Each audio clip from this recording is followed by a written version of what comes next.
அங்கீகரிக்கப்படாத ஸ்டிக்கர்களை வாகனங்களில் ஒட்ட தடை விதித்து சென்னை மாநகர காவல்துறை அண்மையில் உத்தரவு பிறப்பித்திருந்த நிலையில் தற்போது விதியை மீறி ஸ்டிக்கர்களை ஒட்டிய வாகனங்களை நிறுத்தி காவல்துறையினர் சோதனை செய்து வருகின்றனர். விவரங்களை செய்தியாளர் ராகவேந்தர் வழங்க கேட்கலாம். வணக்கம் ராகவேந்தர், விவரங்களை வழங்கலாம். வணக்கம் பிரவீனா. தனியார் வாகனங்களில் அரசால் அங்கீகரிக்கப்படாத நம்பர் பிளேட்டுகளை மாற்ற தடை விதிக்கப்பட்டிருக்கிறது. மேலும் அங்கீகரிக்கப்படாத ஸ்டிக்கர்களை ஒட்டியிருக்கும் வாகனங்கள் மீது கடுமையான நடவடிக்கை எடுக்கப்படும் என்று காவல்துறை அறிவித்திருந்தது. சிலர் தங்களுடைய வாகனங்களில் காவல்துறை, வழக்கறிஞர், ஊடகம், பிரஸ், அட்வொகேட், டாக்டர், தலைமைச் செயலகம் மற்றும் ராணுவம் என்று பணிகள், பதவிகளை குறிப்பிட்டு ஸ்டிக்கர்களை தங்களது வாகனங்களில் ஒட்டி கொள்கின்றனர். மேலும் அரசியல் கட்சி உறுப்பினர்கள் தங்கள் பங்குக்காக கட்சி சின்னங்களை ஸ்டிக்கர்களாக ஒட்டுகின்றனர். இது தவிர சிலர் தங்களுடைய சாதி சங்கங்களின் சின்னங்கள், பெயர்களை குறிப்பிட்டு ஸ்டிக்கர்களை ஒட்டுகின்றனர். இது போன்ற ஸ்டிக்கர்களை நம்பர் பிளேட்டுகள் வாகனத்தின் முன்புறமும் பின்புறத்திலும் இருப்பது வழக்கம். பெரும்பாலும் சென்னை பெருநகரில் உள்ள தனியார் வாகனம் இதை அதிகமாக காணப்படுகிறது.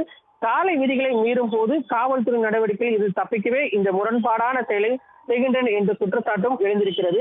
இத்தகைய அரசாங்க தொடர்புடைய சின்னங்கள், எழுத்துக்களை தனியார் வாகனங்களில் வெளிப்படுத்துவது அதன் இயக்கம் மற்றும் பாதுகாப்பு சமரசம் செய்கிறது. குற்றம் சாட்டப்பட்டவர்களுக்கு வாகனங்கள் இத்தகைய ஸ்டிக்கரை தவறாக பயன்படுத்தி காவல்துறையை கடுமையான நடவடிக்கையிலிருந்து தப்பித்து வருகிறார்கள்.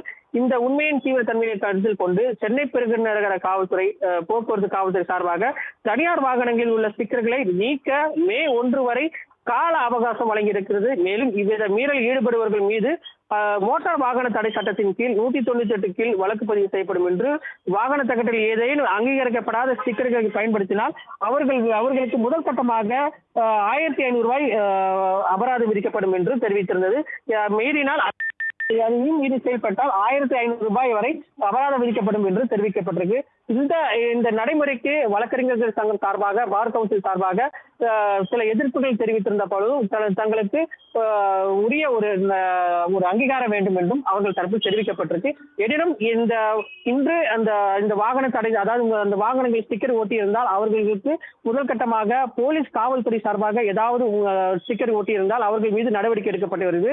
இந்த முதல் கட்டமாக சென்னை வேப்பேரி காவல் ஆணையர் அலுவலகத்தில் இருக்கக்கூடிய ஸ்டிக்கர்களில் இந்த முதல் பணியானது நடைபெற்று வருகிறது.